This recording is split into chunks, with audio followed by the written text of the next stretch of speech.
piggyback question, because there was no other questions. So if you, I'm guessing, or do you guys have any challenged learners in your classes, more of an ED, LD sort of student? And if you do, how are they benefiting from this with all their accommodations and things like that? Are you seeing that this is helping them, or are you still seeing no specific change in the technology as a tool? I feel No, that since I can be more in constant communication with the student, I'm able to give them more assistance. Whereas normally when they go home from school, then it's done, right? They have a question, I would get a notification in the email, and for me, I can just respond back real quickly. So they like that constant communication. I think it gives them more confidence. So for me, it has helped in my classroom. Me too. To kind of loop your original question in, they turn more stuff in. The vast majority of assignments in my class are submitted electronically.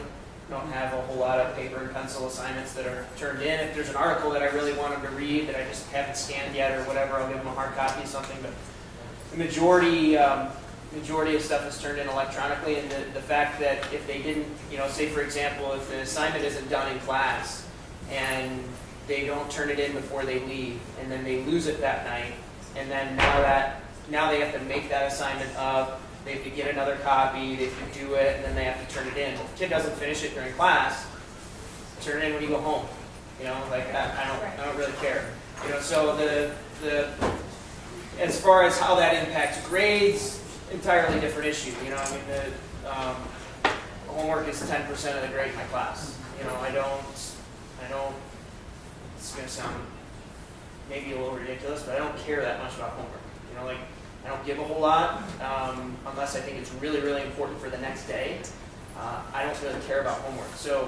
But as far as assignments in general, yes, they are turning more in because they have lots of opportunities to do that outside of maybe the 10 minutes that they had at the end of class to work on it. If they didn't finish it and it comes up missing, that you're never going to get that as a teacher. That assignment's gone. And so, but now it's never gone. It's always there. I get a lot of emails, and that's like going back to the constant communication, and that's fine with me. I don't mind it. I do get a lot more, like they said, with kids who are absent, is summaries, because they know exactly what they missed, and they're responsible for checking that out. If they want to come and ask me what they missed, sure, but you should have already looked at the data, clicked on those links, and then specifically ask me what you're confused about. Don't just say, what did I miss? So it's nice because more kids definitely take advantage of that. In terms of deadlines, like Mike said, there are certain things that they need to walk in the classroom and have done in order for us to move forward and be productive that day in class.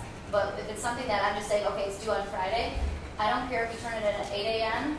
because it's being submitted electronically, or at midnight. It doesn't matter, just as we've got time-stamped Friday. And that gives them a lot more opportunity to get stuff in.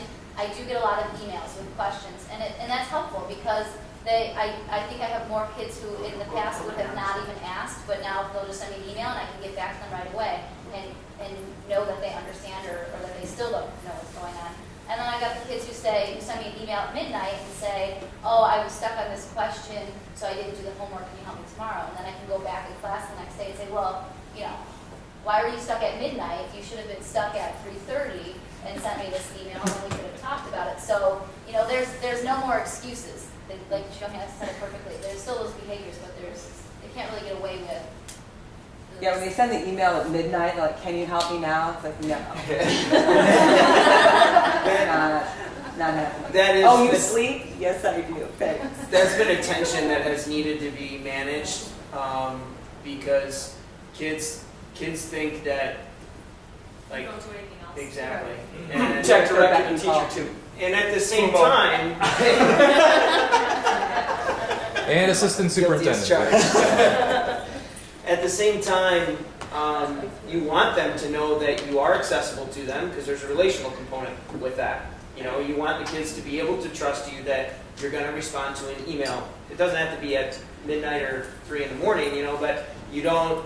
There's an important relational piece to how you communicate with students that is incorporated electronically that you have to take responsibility for. And so, I tell kids I generally have a 24-hour rule. I will get back to you within 24 hours. But there has to be a relational understanding there that they have certain realistic expectations of you as their teacher, just like you have certain realistic expectations of them as students, and that's I think that's fair. I think it's fair for a kid to have expectations of their teacher that that in a realistic period of time that they're going to get back to them. I had a comment just about cutting out excuses also for even besides when the kids are absent, if I'm absent in my sub plans and I can't email my exact agenda or link, something that they're working on right to that email, send it out to them, and it's, no, the sub didn't tell us that we had to do those problems. Did you read your email? Because it was right in there. No excuse. Subplan, have students read email. Right? I mean, honestly. I think some of you may have visited my class today, and that's what happened. I was gone this morning, but if any of you walked through my class, my kids were doing the pre-lab for their sheet brain dissection that we're doing tomorrow, but my subplan said have students read their email. Well, and I was out Tuesday, but to this, whatever, I was at a PD, and I could zone in on what they were doing. And they were like, wait, she's here? And then I said to one student, I G-chatted, right? I said, hey, why don't you go ask whoever over there what they're doing? And so then they asked, and they came back, and the kid then got, Miss Hepler, I am working. I'm like, well, I don't see evidence of that. So it's amazing even if you're not there, you can still hone in and see what they're doing. And it's an amazing, keep your pulse on the community. Right? And for the students as well, too, like what Brian has up is, this is my open class, and so every day when the students walk into the classroom, I have what's going on in class that day. So the bell work is what they're doing when the bell rings. I have the agenda, and then I have their homework. And this is in open class. So if if a student was absent on, Monday, November 18th, they know what we did in class exactly, and so they can go and do whatever they need to do because they know exactly what we did in class that day. It's right there for them. One more question?